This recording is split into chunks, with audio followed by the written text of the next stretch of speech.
Hi, everybody. Welcome back to the Boostly podcast. This is the podcast that gives hosts the tools, the tactics, the training, and most importantly, the confidence so you can go out there and get yourself more direct bookings. We do a mini series on this podcast where we interview interesting and successful hosts from all over the world. And we've got a wonderful host with us today who's got a really successful business and one which I've spoken to at one of the recent shows. And this inspired me to share this podcast, invite him to the podcast and share his story because he embodies everything which I think all hosts should be doing, which is to really take action and to go out there and to make it happen. So let me introduce to you today. We've got Andy Cheetham. He is the owner and managing director of the Terrace Windermere. So welcome along, Andy. Thank you for joining me. My pleasure. And yeah, great to see you again. I did enjoy yours and Mark's company at the show recently. It was great to see you both. So Thank you thank you. so much Thanks for for having me on. Tell me about your business. Give us the elevator pitch for those listening and haven't heard of yourself and your business. What can they expect from the Terrace Windermere? Okay, so we're a group of large houses. We have six large houses, one small house, which just happened to come as with a large house. Buy one, get one free. Um, the terrace itself consists of five pretty large Victorian properties, listed buildings. They were built for the owners of the Windermere Railway in the 1850s. And they've always been a private row, and they've always been holiday houses as such, or started as holiday houses. I think been various things in over the years. And yeah, so we slowly bought all of them. So we've actually got an entire row, which is private. So it's a private street in effect. And that makes us pretty unique. Each house sleeps between 12 and 16 people. And so every weekend, we fill every weekend. And every weekend, it's just full of people who have come to have a great time.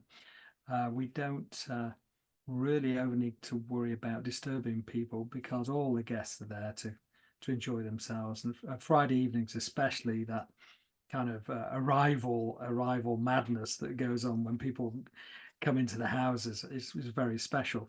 For the hosts and for the people listening, what is it that you'd love for them to take away from our chat today? What would you most like them to remember about you and about the Terrace Windermere?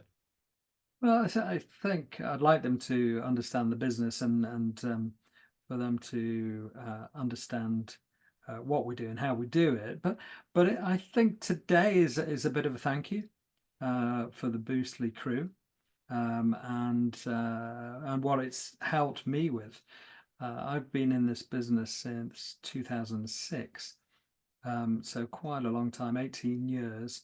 I slowly came into it. I had another job.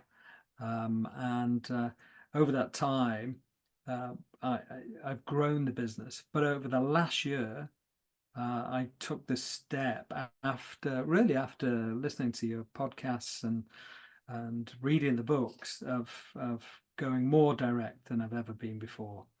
And so a bit of this is actually about you guys and me thanking you, You're which going to is catch me blushing. maybe a little bit unusual, but I just felt when I spoke to you, I thought, look, it'd be nice to get on and just say, yeah, you've given me something, and I really appreciate that.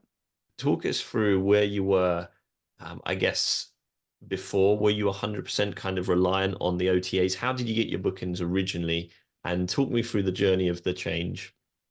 Yeah, so we I was a founder and owner of quite a large advertising agency. I founded it in 1993. So a long time ago, probably when you were in school, or might not have even been born, Liam. I don't No, know. no, I'm I'm an old older enough to guy. I'm old enough to I'm remember an older that guy. year. And look, I was creative director, and I had a pretty good reputation. The company was in the north of England, was probably one of the biggest and the best, still going.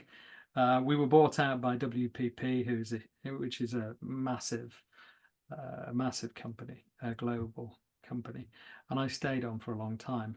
But I also knew that I needed an insurance policy. I'd made some money from building the business, but I sold it when I was 34. And rather than restart in advertising, it's a big thing. It's a big thing. And I had lots of things in my contract which would stop me from trading in certain ways and with certain clients.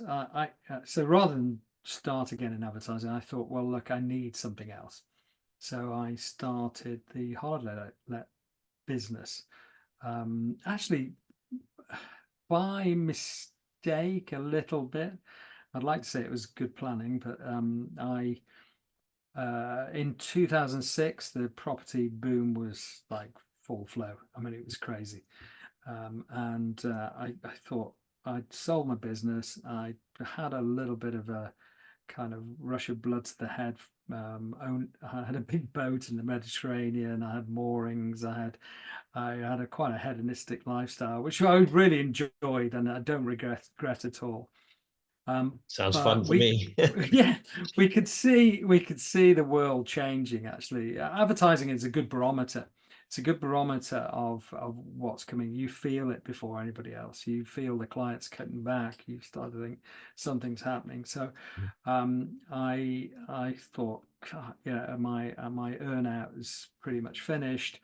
It doesn't feel like I'm going to get much more out of my shares. In fact, if anything at all, um, I'm burning through the money like a lottery winner, or a bad lottery winner. There are good ones out there as well, but yeah, and I better do something sensible. So, well, I'll get into property. I'll buy somewhere in the Lake District, somewhere I can get together with friends, and anyway, I'm in the process of buying it. My mother-in-law hands me an article from the Sunday Times, which I've still got somewhere. I should have bought it up for this call.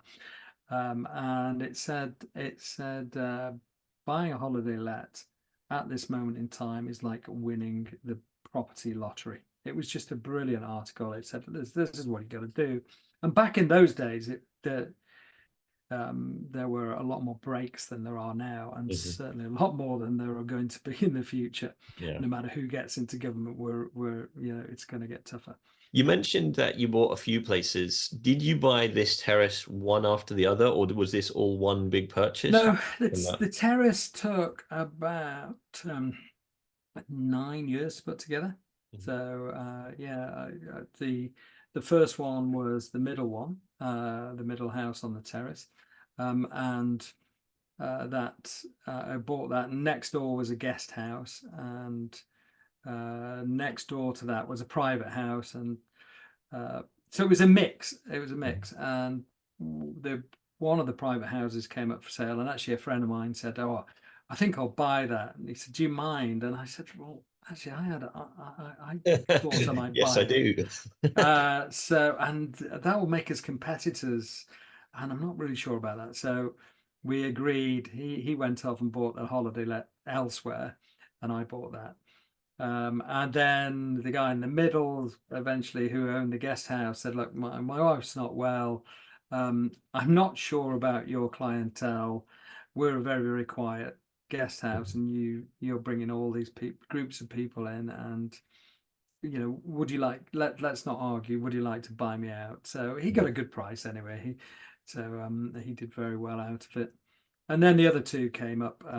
Again, I got on very well with them, did a deal off market, bought the properties, and then I had the whole place. So that gave me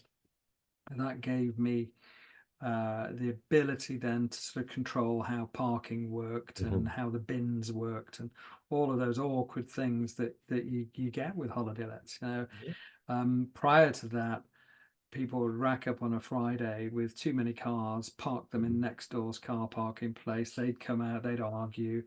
The bins were difficult because our guests were generating a lot more waste than other guests, and it just carried on like that. So it was far better to own the whole thing. So Absolutely. Andy, to see us out, the question I'd love to ask is what mantra has really resonated over your journey and still resonates with you today? I think it's more of a life mantra. Mhm. And that's one that again the do lectures actually, which I'm a massive fan of. They have on their wall a saying that givers get lucky. And I think if you can give more than you take, if you can help people, if you can give just, some thanks like today, that's all I can give you. I can't, I can certainly give you my subscription money, but I think if you can give more, then you're going to actually eventually receive more. And that's how I run my life. It definitely resonates. So thank you Givers so get much, lucky. Andy. Yeah. 100%. Oh, you've given me a lot, so there you go. You've got lucky, Well, thank you or so you will much. get lucky. Yeah. Well, Yeah. for sharing this journey with us and for coming on the Boostly podcast and yeah, inspiring the people who are listening to this. So thank you too for listening to this on the Boostly podcast. If you'd like to continue the conversation, you can come and join the hospitality community, free community on Facebook. And there is a book which Andy mentioned, which is the Book Direct Playbook. It's available from Amazon or any main bookstore, I should think. And it's by Mark Simpson, and it can help you with tips on how to get more direct bookings. Thank you so much for listening. Thank you very much, Andy. We'll see you Thank again you. in the future, I'm sure. Thank you, Boostly Transitional Company. Thank you And so much. see you soon. See you Bye. soon. Thanks. Bye for now. Having a blast, gonna get it on the Boostly podcast. Bruce Lee like Bruce Lee, cause it's so hard and the T is loose leaf. Making up those rhymes, don't write it, just do it loosely.